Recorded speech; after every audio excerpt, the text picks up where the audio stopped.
కర్కాటక రాశి వారికి ఏడాది తర్వాత బుధ భగవానుడు సంతాన స్థానంలో వృశ్చిక రాశిలో సంచారం చేయడం వలన నూతనంగా వివాహమైనటువంటి దంపతులకు పుత్రిక సంతాన యోగము, పిల్లల యొక్క చదువులు, పిల్లల యొక్క అభివృద్ధి, స్థిరచరాస్తుల్ని కూడబెట్టాలని మీ కోరిక నెరవేరడం, షేర్స్లు, పెట్టుబడులు, వ్యాపార ఆకర్షణ, ఉన్నతమైనటువంటి భూయోగము, గృహయోగము, రాజయోగానికి మీరు ఏదైతే ప్రయత్నం చేస్తున్నారో విజయానికి చాలా దగ్గర అయ్యే అవకాశాలు ఉన్నాయి.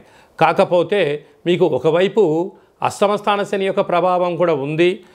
అందులో సంవత్సరం ఇయర్ ఎండింగ్, కొత్త సంవత్సరం ఆంగ్ల సంవత్సరం ప్రారంభమవుతుంది కనుక ఇలాంటి కాల సమయంలో పెట్టుబడులు పెట్టేటప్పుడు కానీ తెచ్చుకునేటప్పుడు కానీ క్రయ విక్రయాలను ఇది సరైన సమయమా కాదా అని చెప్పి చూసుకోవడం మీ వ్యక్తిగతం అని చెప్పి గమనించాలి.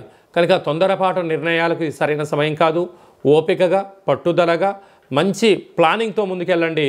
మంచి బుద్ధి చేత అద్భుతమైన విజయం మీ కుటుంబం సొంతం అవుతుందని చెప్పి గమనించాలి.